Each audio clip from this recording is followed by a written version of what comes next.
The scratch came first. Just one, soft and uncertain against the old wooden door, barely audible beneath the screaming wind and the rain hammering the cabin roof like it was trying to break through. Jack Thompson didn't move at first.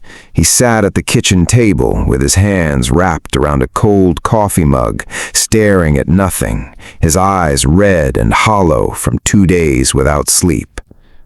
The sound didn't register immediately because his mind had stopped registering much of anything since Irene disappeared. Then it came again. Scratch. Jack's head lifted slowly. Scratch. Scratch. He stood without thinking, military instinct moving his body before grief could stop it. 3 steps to the door, one hand on the fogged glass of the side window. He wiped it with his palm and looked outside into the darkness and the pouring rain, and his breath left his body completely.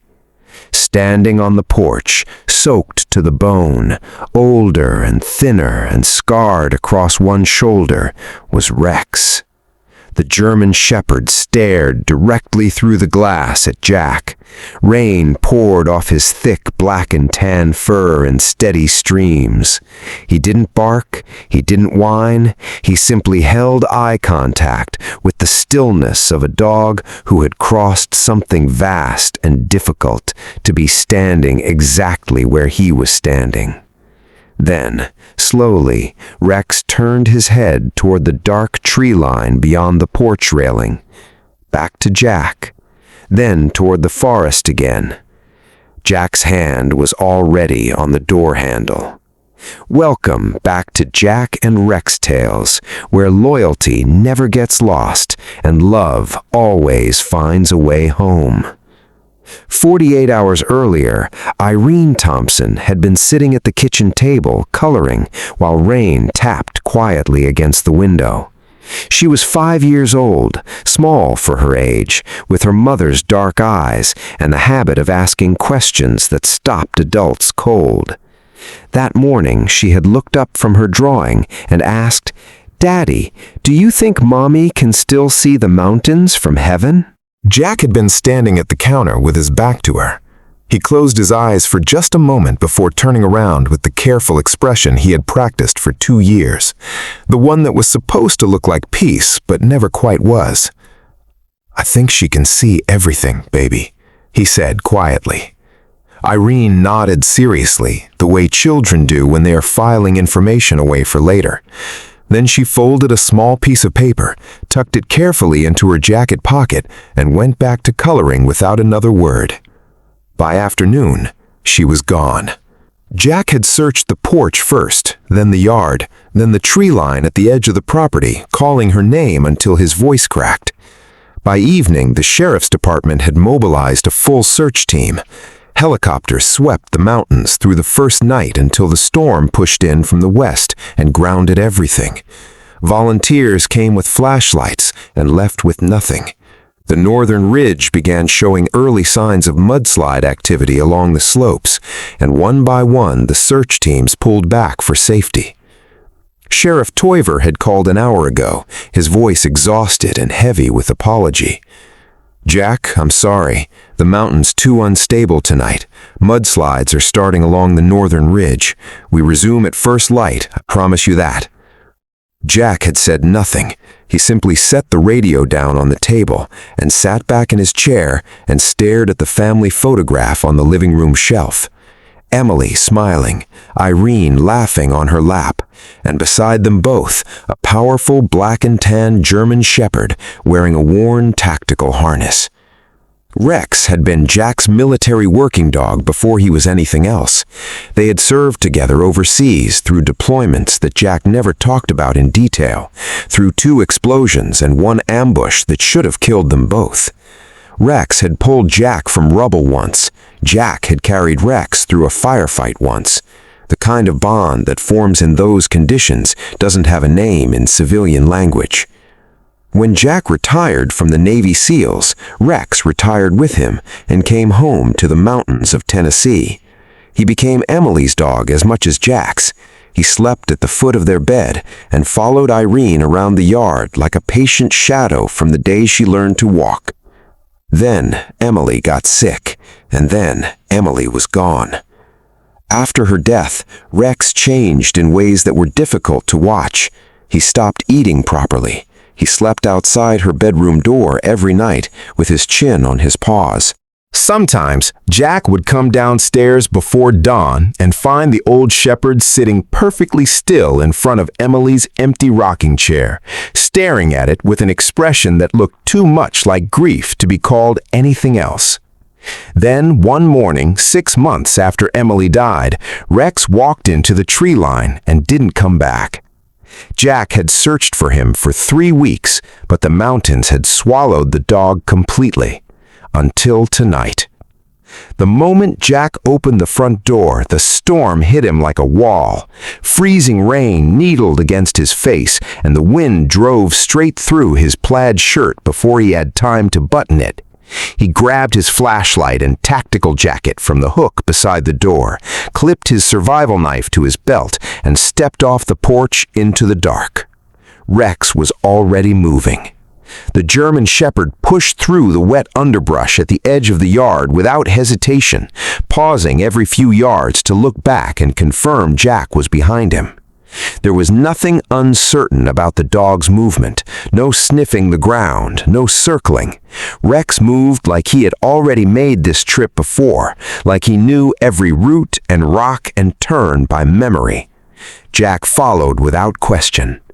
The terrain worsened quickly. Mud swallowed his boots past the ankle with every step.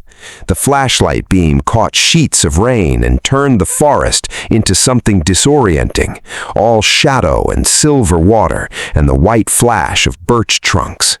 Thunder rolled through the mountains in long, low waves, and twice Jack felt the ground shudder faintly beneath his feet as loose soil gave way somewhere higher on the slope. He called Irene's name anyway, cupping his hands around his mouth against the wind. Nothing came back but rain. Rex kept moving. Somewhere around the 40-minute mark, climbing a slope so steep that Jack had to grab exposed roots with both hands to keep from sliding back down, a memory hit him without warning. Irene's face that morning, the careful way she had folded that small piece of paper and tucked it into her jacket pocket like it was something important, something she needed to carry with her. He hadn't understood it then. He was beginning to understand it now. Rex stopped suddenly at the edge of a steep, muddy descent and stood completely still. Jack came up beside him and swept the flashlight beam down the slope. At the bottom, half hidden by overgrown vegetation in decades of mountain weather, stood the Sawtooth Lumber Mill. Jack had heard about the place since childhood. The mill had operated through the 1950s and 60s before a structural collapse in 1979 killed 4 workers and shut it down permanently. The county had fenced it off and forgotten about it. The mountain had spent 40 years slowly reclaiming it. Broken timber beams leaned into each other at broken angles. Rusted machinery disappeared beneath moss and blackberry vines. The whole structure looked like something the earth was in the process of swallowing. Rex picked his way down the slope carefully, and Jack followed, sliding the last 10 feet and catching himself against a rotted fence post. He swept the flashlight in a wide arc, then stopped.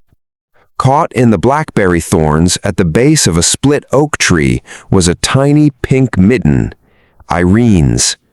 Jack crossed to it in 4 strides and pulled it free with shaking hands. His chest had gone tight in a way that made breathing difficult. She had been here. She had been right here. Then a light hit him directly in the eyes, blinding, tactical, military grade. "Don't move." The voice was sharp, controlled, and completely serious. "Hands where I can see them."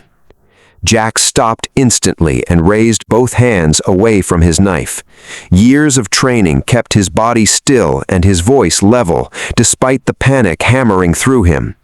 "My daughter," he said clearly. 5 years old, pink coat. She's lost out here. Silence from the darkness behind the light. Then Rex walked calmly past Jack toward the armed figures hidden in the shadows near the mill. The shepherd's tail wagged once. A quiet voice from the darkness said, "Well, I'll be damned." The light shifted downward. Whoever was holding it had noticed the dog tags at Jack's collar, the old trident tattoo on his forearm, the way he was standing with his hands raised, cooperative but unafraid. "Seal?" a man asked. Jack nodded once. The light came down completely. They led him through a curtain of thick ivy growing against the mill's stone foundation, through a narrow rock passage that opened without warning into something Jack was not prepared for. A hidden basin stretched beneath a natural overhang of cliff rock that blocked the wind and most of the rain. Canvas tents stood along carefully maintained paths. Small, smokeless fires burned inside rings of flat stone. Solar lanterns hung beneath camouflage netting and threw warm amber light across the ground. Men moved quietly through the camp or sat alone beside their fires. One man walked on a prosthetic leg with the ease of long practice. Another sat awake in the dark outside his tent, very still, staring at nothing in the particular way that Jack recognized immediately, because he had stared at nothing in exactly that way himself on certain nights.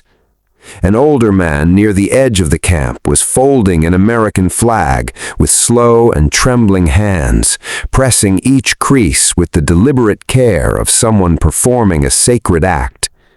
Jack understood what he was looking at. These were veterans, men who had come home from wars only to find home no longer fit them properly. Men who had chosen the mountain over a world that had mostly forgotten to ask how they were doing. The camp leader was a former Army Ranger named Joe Mercer, broad through the shoulders with a gray beard and calm, steady eyes that had clearly seen considerable darkness without flinching. Joe poured Jack a tin cup of hot coffee under a canvas awning and explained quietly what had happened. Rex had appeared at the edge of the basin that evening, barking with an urgency that several veterans recognized immediately as purposeful. The dog had led 4 of the men to a ravine on the eastern side of the basin, where they found Irene at the base of a fallen tree, her ankle twisted badly, soaked through and shaking violently with cold. She was conscious, Joe said, scared but not panicked. Kept asking if the Lunamoth could still find her mommy in heaven. Jack set his coffee cup down carefully. Joe continued. Rex didn't leave her for a single second. When we tried to move her to the medical tent, she grabbed his fur and wouldn't let go, so we carried her with him walking right underneath her hand the whole way. Joe paused and looked down at the shepherd lying quietly near Jack's boots. He curled around her through the worst of the storm, kept her warm for hours before we found the right splinting material. She slept with her face in his fur. Joe's voice dropped to something quieter.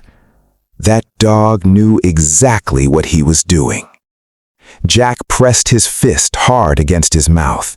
He did not make a sound, but his eyes filled and spilled over quietly, the way a man cries when he has been strong for so long that the relief is almost more than the body can carry. Joe led him to the medical tent. Inside, warm lantern light moved softly across wool blankets and the smell of wood smoke and pine.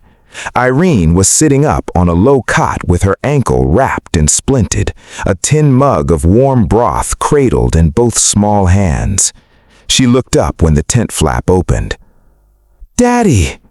Jack was on his knees beside her before the word finished leaving her mouth.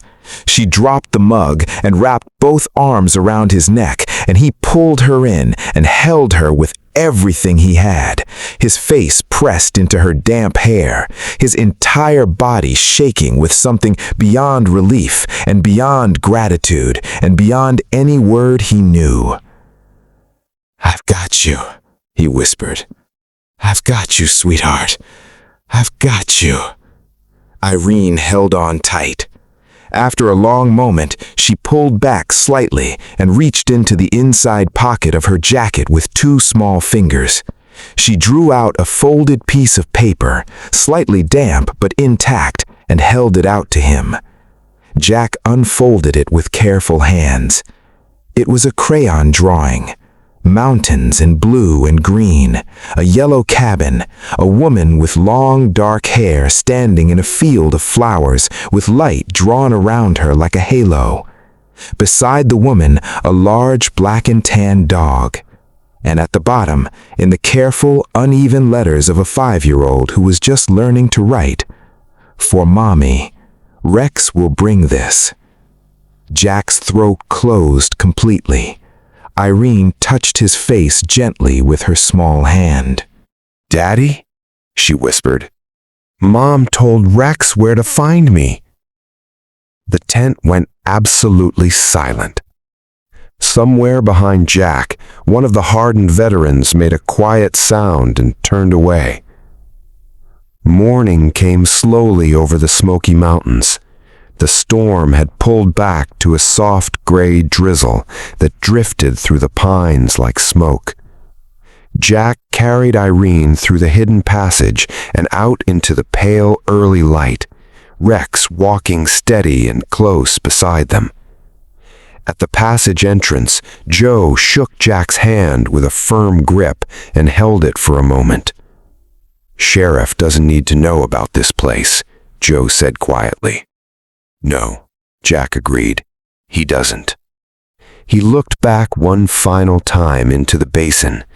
Dozens of men stood in the mist beneath the cliffs, watching without expression.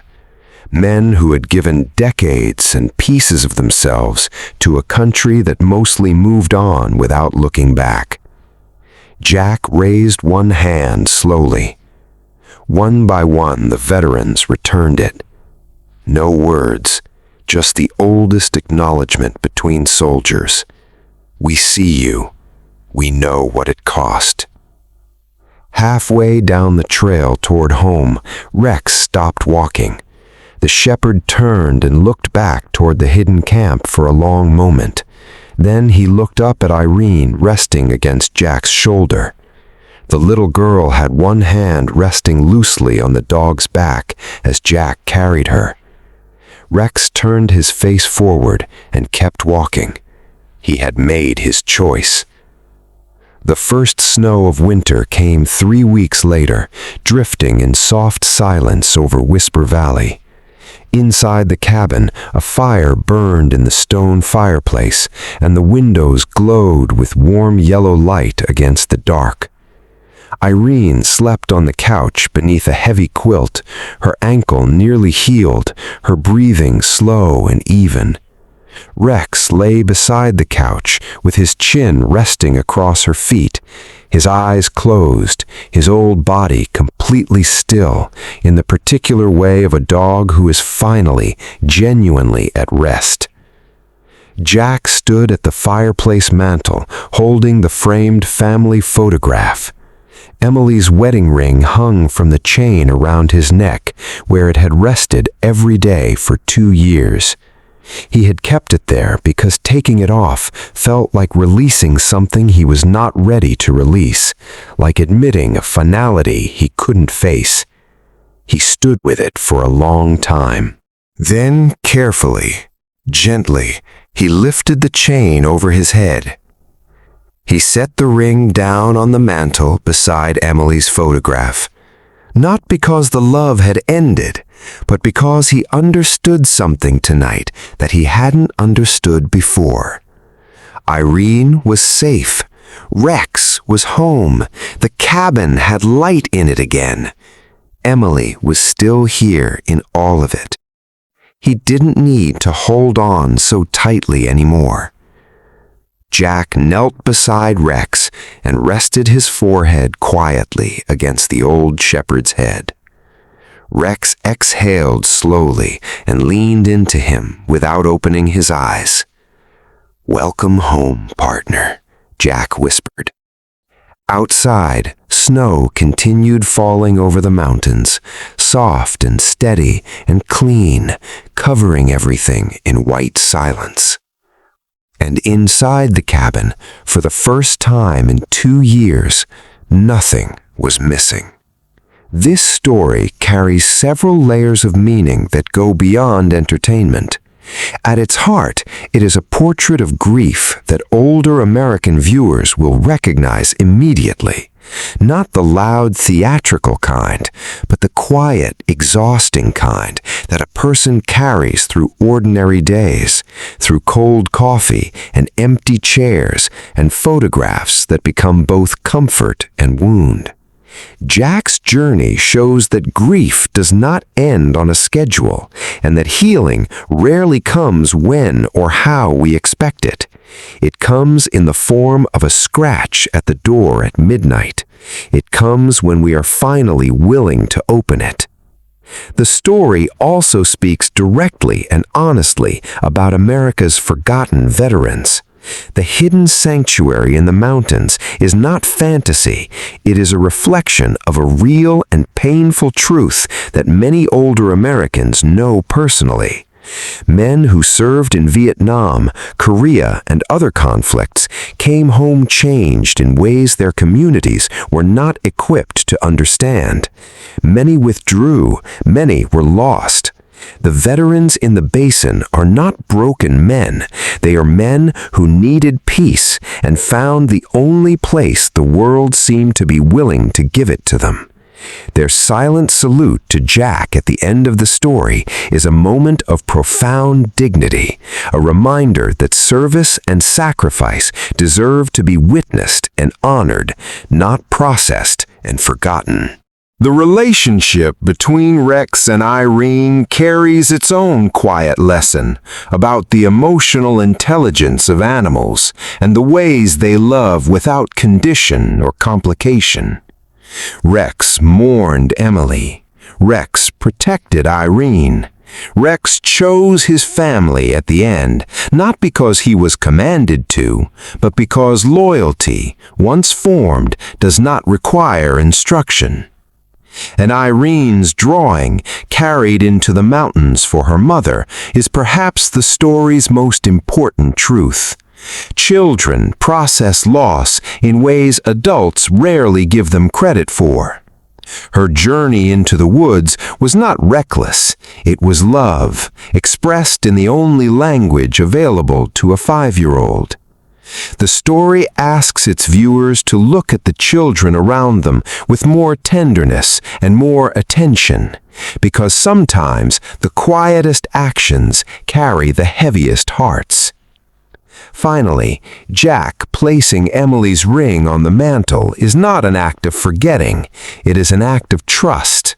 Trust that love does not require suffering to prove itself, and that moving forward is not the same as leaving someone behind. That distinction matters deeply for anyone who has carried loss for a long time. It is perhaps the most important thing this story says.